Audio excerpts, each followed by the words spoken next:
Liability landmines in real estate. They're everywhere for buyers, for sellers, even for realtors. It's a thing to be paying attention to is what is your liability on any transaction in real estate? We're going to talk about that and more in today's episode of The Den. The Den, powered by the Lyons Group, a show dedicated to exploring hot topics in real estate, local happenings, and industry trends. We're a small team of professionals approaching $400 million in sales and nearly 2,000 local transactions. You're listening to time-tested experts and industry leaders. Here's a refreshing look at real estate happenings and more. Welcome to The Den. Hello, everyone. Welcome to this episode of The Den, where we're going to be talking about liability. Whether you're a buyer or seller or even a realtor, there's liability in transactions in real estate. We're going to talk about some of those forms and what it looks like and explore some options to avoid liability altogether. But before I get to that, let me introduce my friends, my partners, my co-hosts, the fellow members of the Lyons Group. To my left, Paul Hamby the Rockberry, Aspen the Ninja Gruen, and the boss, Shannon Martin Martinez. My name is Ben Lyons, and I'm the host of The Den, Top Brokers Taking on Tough Questions. So today, liability in real estate. That's the big conversation because, believe it or not, people think that sellers are the ones that take on liability.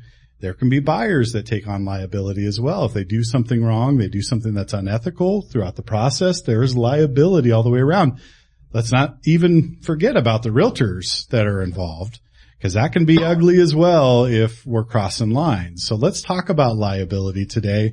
Some of the hot spots for getting yourself in trouble, and then how to avoid it. So, Aspen, I'm going to kick it off with you. As a buyer, this is a tricky one. Unfazed. I know. You see that? We're always going, no. Yeah. As a buyer in a transaction, what could be some of the liability that you would face? You do still have to get things done by certain timelines. So, you have your basic contingencies for inspections, appraisal. You have, you still have to get all your loan. You have to get your lender all your loan documents that you need.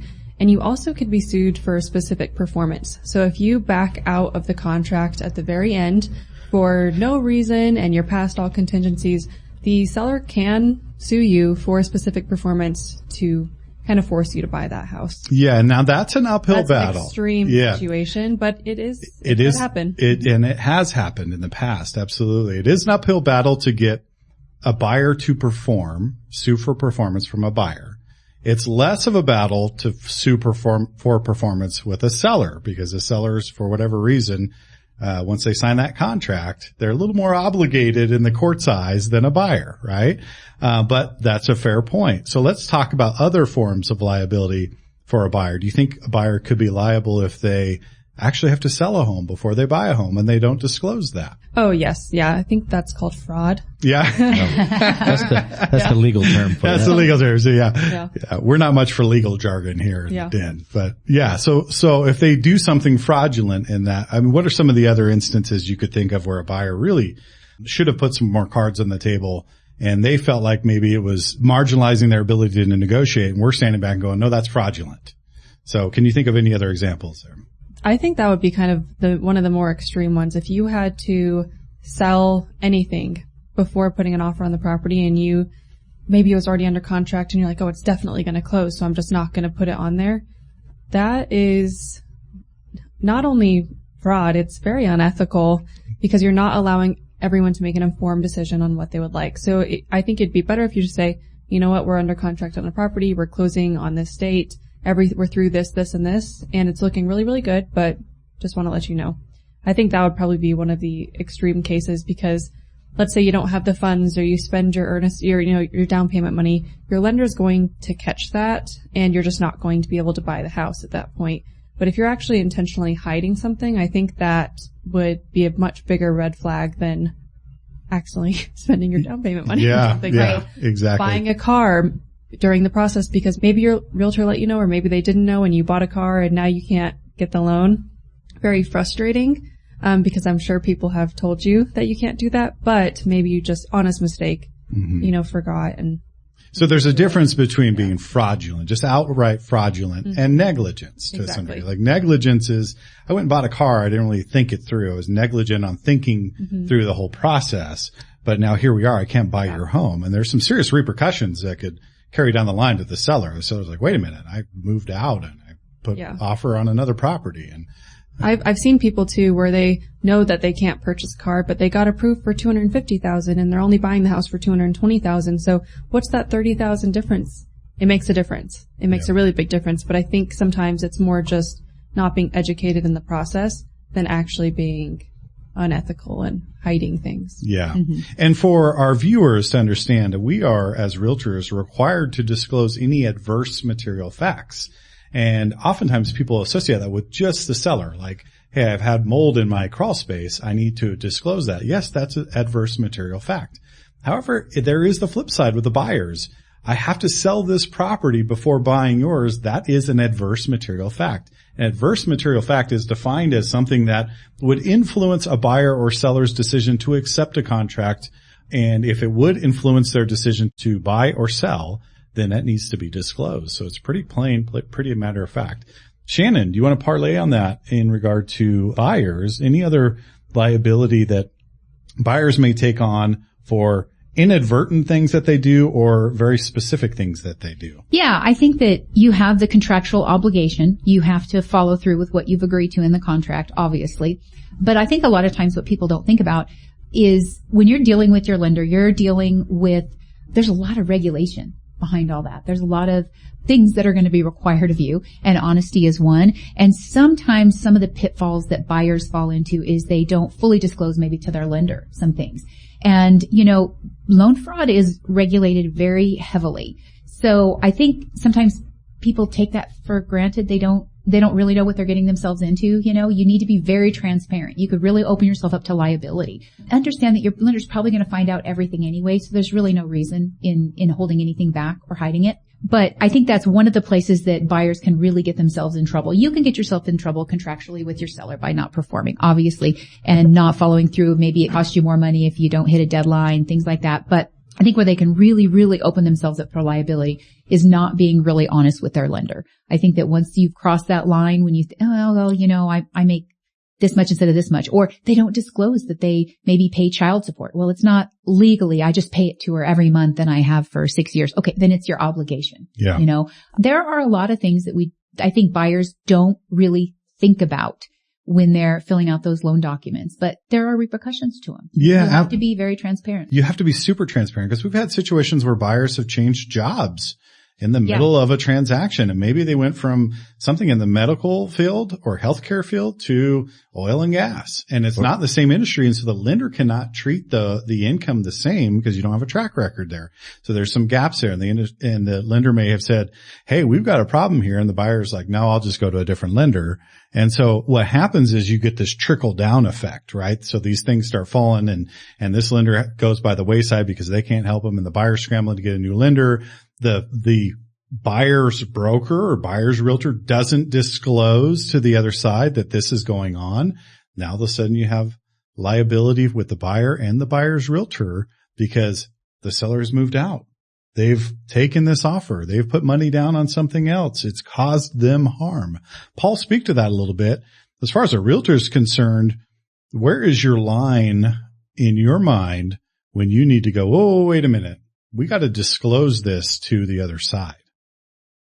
There's a hard ball. Yeah. With a curve. I'm thinking of two things. We have the two duties to disclose all adverse material fact, and then we have the duty for confidentiality. And the confidentiality thing is any lawful order, right? So we can't break the law. We can't break our ethical guidelines that we work in. So if somebody says, I quit my job, but don't tell anybody because I'm starting a new job right away, we obviously can't do that.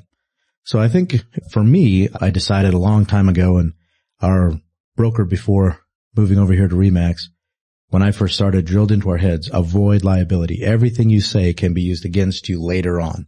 So make sure that you're being truthful, honest. Make sure that when you give somebody information, you're not the source of information, but you're the source of information. So for me, a long time ago, it was just be truthful in all things.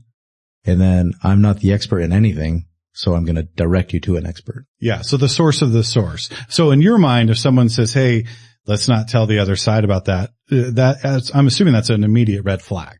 Yeah. Hey, we don't need to discuss this part. There's no, I don't think there's any point where you just go, yeah, okay, you're right. I won't tell them. Yeah. I think at any time somebody says that, I go, let's discuss this. I think that's always the baseline. If you have to question whether it should be disclosed, or if you have to say, don't tell the other side, that's when you know it should be disclosed. Yeah. Because that is obviously subject matter that would make a difference in the way someone proceeded.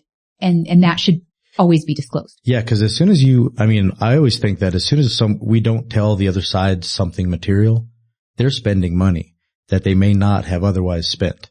Mm-hmm. So I think that we are, we're supposed to be the referees to make sure that those things don't happen. Yeah, that we are guiding the game in the right way, in the right manner, and in a truthful and honest and forthright manner. I think is really important.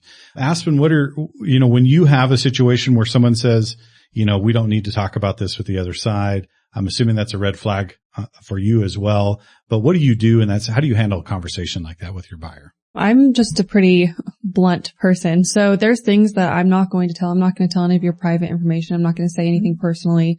If you are getting divorced, or maybe you don't even want your neighbors to know you're selling the house, so you're selling it privately, that all is completely fine. Mm-hmm. If you're trying not to disclose something about the house, like maybe we walked around and I can tell there was a leak right there, and I'm not an expert and I can see that there was a leak there, and we're filling out the adverse material fact page, and I say, were there any leaks on the property? And you go, no.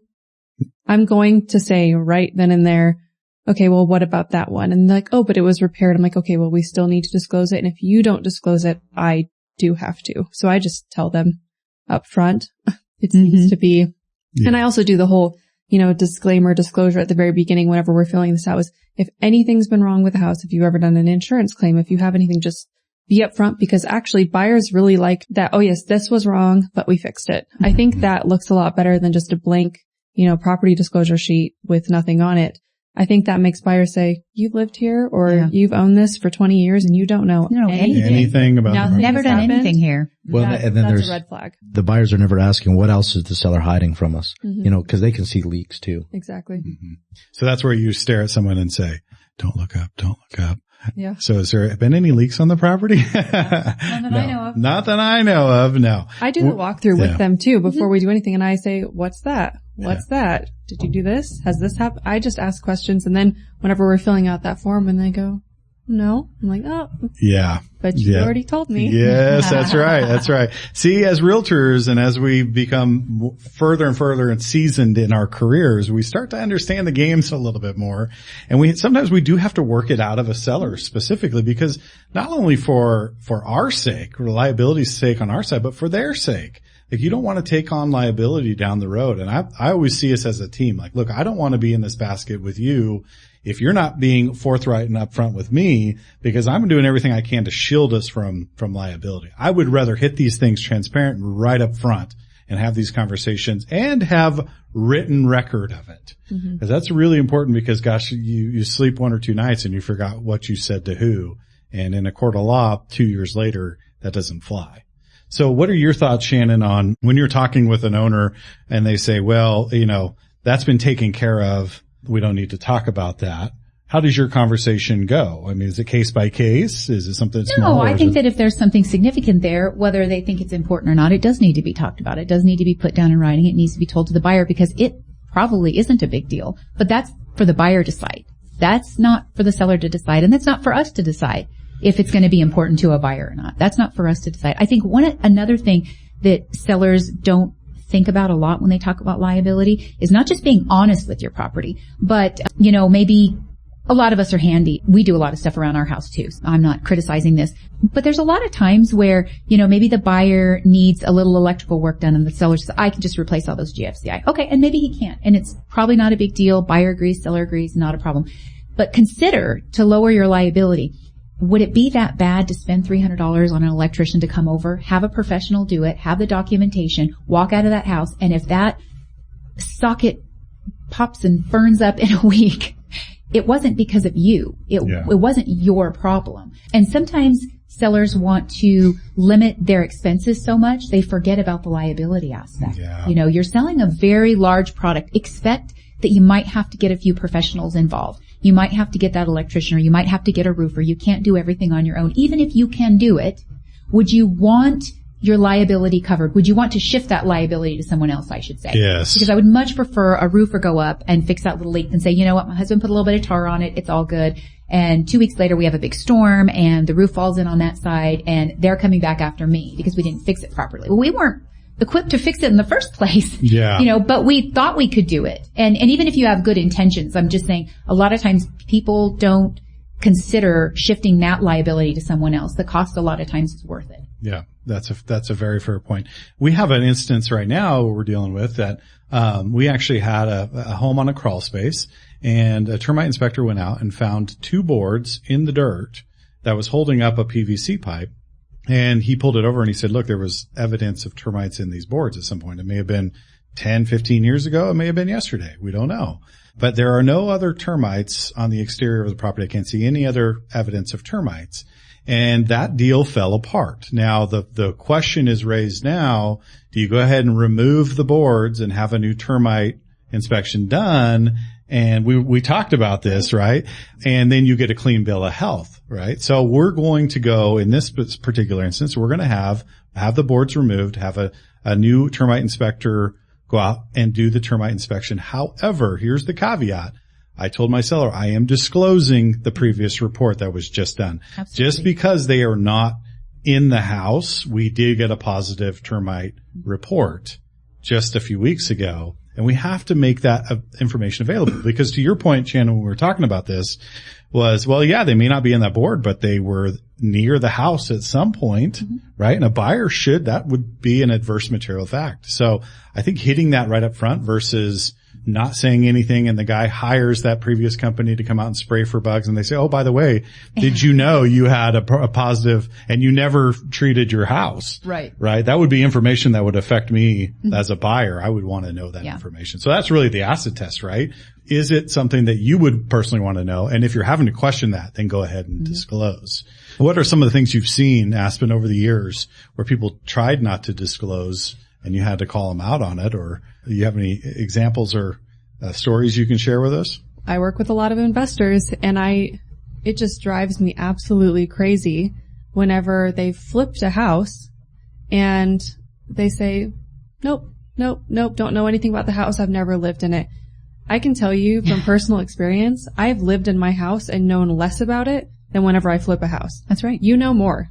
And I could see maybe if there was a tenant in there for 10 years and they really didn't ask for repairs and nothing was done, maybe, okay, you still might know something. But if you flipped that house, you're telling me you didn't find anything, you didn't do anything. Right.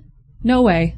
No way. And I have to say I don't really like our new disclosure forms in New Mexico. I wish we would revert back to the old ones that were similar to the ones we use in Colorado because I feel like the questions on ours right now are a little bit too vague or they kind of just, it's not very specific like, well, what is this material or what's this? And I liked that more. I think now they're kind of just like, has there ever been this issue? Is there an issue with this now? And it can get a little bit confusing or convoluted for people. Yeah. And so parlaying off that a bit, what are your thoughts, Aspen or Paul, on this one?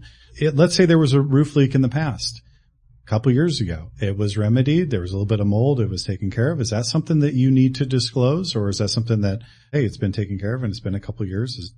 What are your thoughts there? It could lead to other problems down the road. So I think, if you do an insurance claim or if a buyer comes in, buys a house, seller didn't disclose that, they have another issue somewhere else. They come back and there's evidence of treatment or evidence of a repair over here. They can deny that claim because it was never disclosed. You know what I mean? You knew about this because there's all this evidence over here of the repair.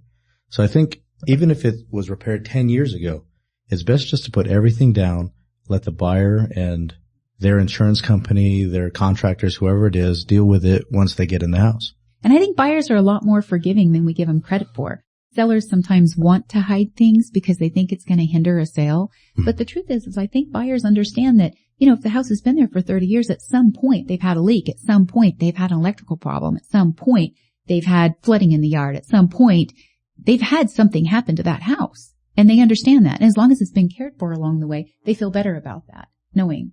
Yeah. And a lot of sellers say, I've done the repair. It's good now. And to a certain degree, yes, I understand that argument, but also how long has it been? right? So we just had one up in Morningstar where the back patio settled, and it was because their water wasn't being diverted away. So we had a structural engineer go out, and we got a report, and they said, you need to install a French drain. The seller fixed the concrete, patched it up, put in a French drain, and said, it's good. We don't need to talk about this anymore. And I said, whoa, wait a minute. It's good for the last 5 days.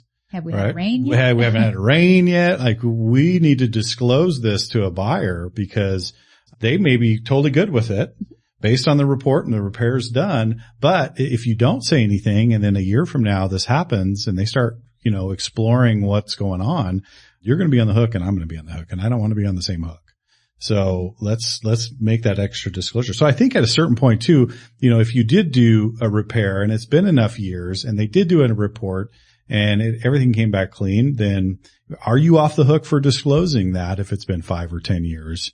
Because we do run into that quite a bit. It's been repaired and we haven't had any issues since. So do you take that extra step and disclose? Paul, you were just about to say something. When you brought up this topic, my first thing was liability on like irrigation, easements, those types of things. Because what we find a lot of times is, this has irrigation per the seller.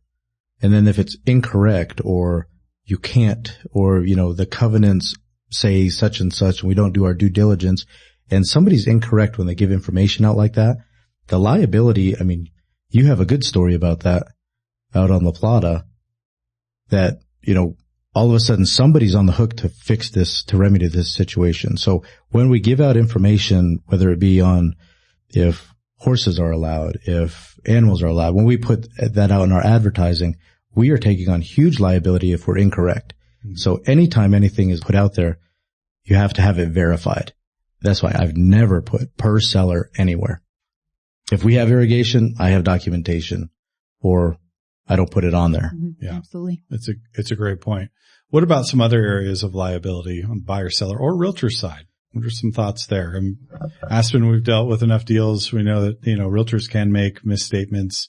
There can be negligence, but there can also be intentional statements that are made that are untrue. How much is the realtor on the hook if they're not being forthright with information? I would actually go to say that the realtor is more on the hook than the seller would be.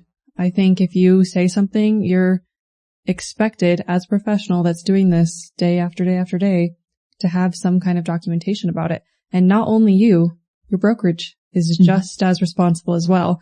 So it always surprises me whenever there's brokerages that are overseeing hundreds or thousands of people. There's no way you're checking over the documents as a brokerage. That seems like a lot of liability to me, but maybe that's just me being overly cautious. But I think realtors are more on the hook than a seller.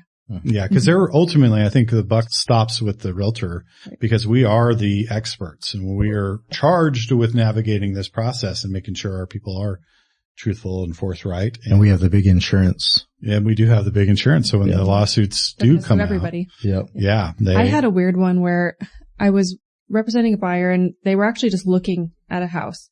They hadn't put an offer in or anything, but this house was leading. Like, it was off kilter in multiple areas. And I called the listing broker and I said, hey, is there any foundation issues with this property or any structural issues that you know about? They want to put in an offer. And she goes, I don't know why everyone is asking me that. There's nothing wrong with the foundation or the structure of the house. And that to me was just red flag because why are you representing this? You don't know. And I had asked her, is there been a structural engineer out here? No, there's nothing wrong with the house. And this house is off kilter. There's something wrong with it. If I can tell that there's something going on, there's probably something going on. And it's never put a pen on it and it would just roll down. Yeah. Right. And it's never up to us to say, there's nothing wrong here. Everything's good here. Yeah. And I wasn't the first person called. Why is everybody calling me? We are not structural engineers. We are not water engineers. We're not electricians. We have to give that back to the professionals. Yep. Yeah. Well, never for us to say. One thing about liability too is that we haven't talked about yet is the survivability clause in the contract that says if people go out to do work, somebody's paying those bills. So if you're a buyer and you terminate, that's not part of the contract. You could be on the hook for paying the bills of what the seller had to have come out and get repaired. Liability doesn't stop when the contract ends either. Or even when the statute of limitations. It's not 7 years after you sold the house. It's 7 years from discovery or whatever, what different times for different states. But it's not from oof. Yeah. Past it. Woo. That's not how We're it closed. works. It's We over. made it. Yeah. Closed and wipe your hands of it. That's not how it works. Yeah. Well, and all great points. I mean, we could really talk for a few more hours about liability, but we're going to have to wrap it up. I'm going to go to a speed round real quick. What do you think is the biggest liability, either the buyer, the seller, or the realtor? What is the biggest action that they could take that would create the most liability? Paul. Anything fraudulent. So intentional fraud. Intentional fraud. Yeah. I'll stick with that. All right. Not a lawyer. Aspen. Yeah. Fraud and misrepresentation. I mean, our E&O doesn't even cover it because that's just. Yeah. That's on you. Yeah. That's on you. Yeah. That's the biggest. Yeah, I agree. Dishonesty in any way. Just be transparent. Yeah. And I think you made a good point, Shannon, and I would echo all of that is honesty, being forthright. Your point was buyers are oftentimes a lot less critical than we're thinking that this is going to be a major issue when it may not be an issue at all for them. So disclose. If you're even questioning it, disclose it, because you never know. The other side may just be like, it's not a big deal for us. We still want the home or the property, but you've covered your base. Mm-hmm. So be honest and forthright in all of your dealings and try to avoid as much liability as possible. We can never truly avoid 100% of liability because you're involved in a transaction and things happen, and that's okay. But you want to be able to get on a stand if you ever had to have that conversation, a hard conversation, be honest and forthright with what your actions were and have no questions about your intentions. So thank you for that great discussion. Moving right along to the Lyons Pride section. As fellow members of the Lyons Group, we like to give back to our community in special and unique ways. And we dedicate a lot of hours in our lives, our personal lives, to make our communities better. And we like to highlight individuals, organizations, or events that do the same thing in the area that make our community better. And it's my turn this week, which I'm really excited for. I want to highlight F.A.S.T, the single track, Farmington Area Single Track for bicycles, not motorized, little bikes that you use your legs with, right? You got to get out there and pump a little bit. And stop it, Paul. But yes, just get through it. I know. I just want to say thank you to F.A.S.T, and actually a former client of mine, Mike Brown, is very integral in that. I want to highlight that organization. They've done a lot of great things with creating tracks. The new pump track by San Juan Community College. They raffle off a bike every year. It's a 501c3, so it's a nonprofit, but they really go out there and they want our kids and our families to go out and enjoy these bike trails that we have an abundance of in this area. And so if you're part of F.A.S.T, I just want to say thank you for doing what you do. Thank you for leaning into our community. Thank you for providing this outlet for our children. It's wonderful, and we love that our families can get out there and enjoy the work that you've been putting in. So F.A.S.T, thank you so much, and welcome to the Lyons Pride. So next episode is going to be a fun one. We're going to challenge ourselves on old test questions from when we actually got into real estate. Oh my gosh, I'm so nervous. This is going to be terrible. I could never pass it. It's going to be fun. It's going to be fun. We haven't prepped, so it's going to be a good one. So you want to stay tuned to that. But if you have any topics you want us to explore or talk about, please comment and reach out to us. We love engagement with our viewers. Go ahead and like and subscribe to our YouTube channel. We have TikTok, Facebook, Instagram, and just get in the vein with us because we're always putting out content that are helpful for you. Schedule a consultation with any one of the Lyons Group members because we want to give you an advantage in any market and especially today's market. So thank you for staying tuned to this episode, and we'll see you again in the Den. Thank you for listening to The Den, powered by the Lyons Group. Hit the subscribe button to keep informed on real estate happenings. If you'd like to learn more about the Lyons Group, visit sjcbroker.com. Complex markets require complex strategies. The Lyons Group can give you a true advantage in any market. Whether you're buying or selling, residential or commercial, contact us directly at sjcbroker.com. We're time-tested experts with a client-first approach, and we'll see you next time in the Den.